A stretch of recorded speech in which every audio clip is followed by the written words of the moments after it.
Assalamualaikum warahmatullahi wabarakatuh. Waalaikumsalam warahmatullahi. Baik Pak, kita dari Kabar Muko-Muko hari ini kita ada momentum yaitu breaking kopi pagi-pagi atau bahasanya kita sambil ngopi pagi-pagi nih Pak.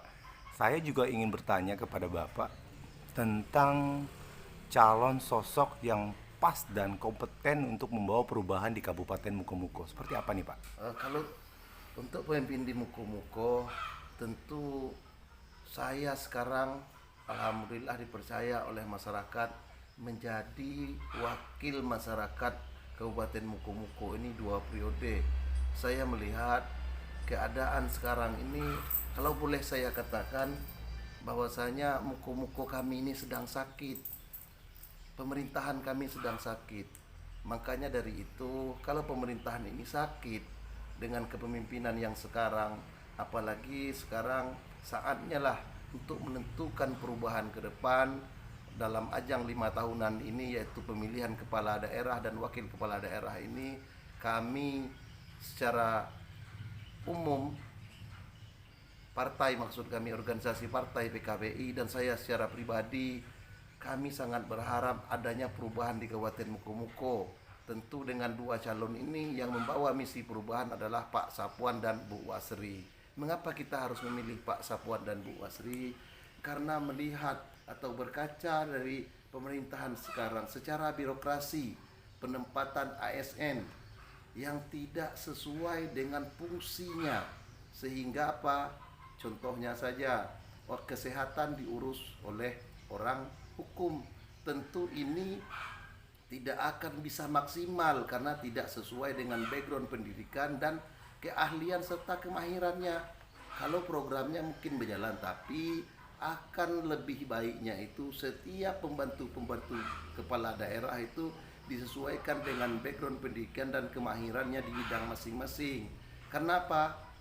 Kepala daerah itu tidak boleh salah dalam mengambil kebijakan. Apabila kepala daerah salah dalam mengambil kebijakan yang dirugikan masyarakat, mengapa saya katakan tidak boleh salah? Karena kepala daerah diberi kewenangan khusus, diberi kebebasan seluas-luasnya untuk mencari pembantu-pembantunya. Para kepala dinas itulah yang menjadi pembantu-pembantu kepala daerah itu, supaya kepala daerah dalam mengambil kebijakan, dalam mengelola birokrasi keuangan, dalam mengelola tatanan pemerintahan ini tidak boleh salah, karena mereka digaji, difasilitasi dengan uang rakyat. Makanya tidak boleh salah, karena kalau salah yang dirugikan masyarakat. Dan juga lagi tidak, kalau menurut kami kurang pedulinya pemerintahan 5 tahun belakang ini terbukti. Contohnya saja di masa pandemi ini, semestinya kan kita dalam keadaan bencana. Bencana itu kan ada 2 hal, ada bencana alam, ada bencana non alam. Sekarang kita lagi dilanda bencana non alam. Bantuan-bantuan pemerintah dalam penanganan pandemi Covid ini tidak transparan, sehingga menimbulkan gejolak di tengah masyarakat. Mengapa ini terjadi? Kita tidak serta-merta menyalahkan masyarakat, tapi sistem yang dibangun pemerintah selama ini untuk menghadapi bencana itu tidak siap. Karena semestinya data penerima bantuan itu sudah ada di dinas sosial, by name by address. Tidak boleh ujuk-ujuk mereka menentukan siapa data penerima. Contohnya saja, saya menganggap pemerintah sekarang tidak serius dalam menangani persoalan masyarakat. Contohnya di pemerintah pusat sangat ingin membantu keadaan masyarakat yang ada di kabupaten. Contohnya saja ada yang namanya BCN, beras cadangan nasional. Itu setiap kabupaten kota diberikan 200 ton untuk setiap kabupaten kota termasuk provinsi. Sementara provinsi yang diberikan 200 ton membagikan itu ke 10 kabupaten kota.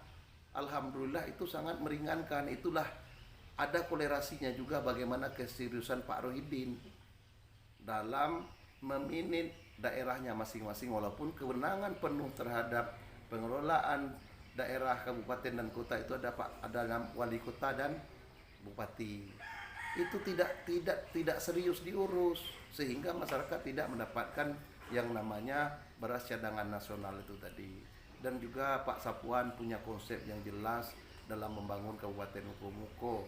Dari ujung Airami sampai ujung Lubuk Binang, kami melihat 12 program Pak Sapuan dan Bu Wasri ini sangat dibutuhkan masyarakat saat ini. Karena apa? Di Kabupaten Mukomuko hampir 80% penduduknya kehidupannya tergantung dengan perkebunan dan pertanian. Memang ada sekitar 20% wilayah pesisir Kabupaten Mukomuko ini yang tergantung dengan laut, yaitu mereka adalah nelayan.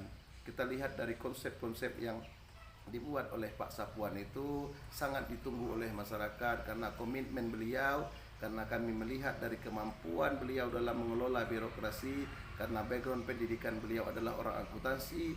Tentu beliau akan menerapkan ini untuk Kabupaten Mukomuko karena beliau balik ke sini bukan ingin mencari sebuah kekuasaan. Beliau bukan ingin mencari materi. Kalau soal materi sama-sama kita ketahui bahwasanya hampir 80% seluruh uang yang ada ini putarannya adalah di ibu kota. Beliau tinggal di Jakarta. Kalau tujuan beliau adalah untuk mencari uang, kami katakan itu salah. Karena di Kabupaten Mukomuko saat ini, Mukomuko adalah kabupaten yang dalam kategori 10 masuk dalam 10 kabupaten termiskin. Tidak mungkin kalau mindset beliau hanya ingin mencari kekuasaan ataupun ingin mencari uang dari kekuasaan itu sendiri, karena beliau berkomitmen dari program-program itu bagaimana mensejahterakan, menstabilkan harga komoditi pertanian maupun perkebunan, karena sama-sama kita ketahui di ujung kabupaten di utara sana ada lahan persawahan yang menjadi lumbung pangan Kabupaten Mukomuko, itu Kecamatan Lubuk Pinang dan Kecamatan 15 Koto. Dan selanjutnya Bapak selaku anggota Dewan Kabupaten Mukomuko, untuk menghadapi tanggal 9 Desember ini saat untuk pilkada pemilihan, ada himbauan nggak Pak untuk masyarakat untuk mengaspirasikan hak suaranya? Jangan sampai terjadi golput, seperti apa Pak? Yang pertama, ini ingin kami sampaikan karena kita bahwasanya dalam keadaan musibah pandemi, kami mengharap kepada seluruh masyarakat kita selalu menjaga himbauan pemerintah pusat, yaitu selalu menjaga protokol kesehatan. Dan yang kedua, mari momen pilkada ini kita jadikan ajang silaturahmi, jangan dijadikan perpecahan, karena pilkada ini merupakan pesta bagi kita. Dan juga jangan kita hanya menghikmahkan ini sebagai pesta demokrasi, tetapi bagaimana kita berkomitmen bersama, bagaimana 5 tahun ke depan kita bukan hanya punya bupati, tapi kita memiliki pemimpin. Pemimpin itu memang yang merasakan, yang ingin berbagi duka, bagaimana penderitaan masyarakat 183.119 jiwa masyarakat Kabupaten Mukomuko ini.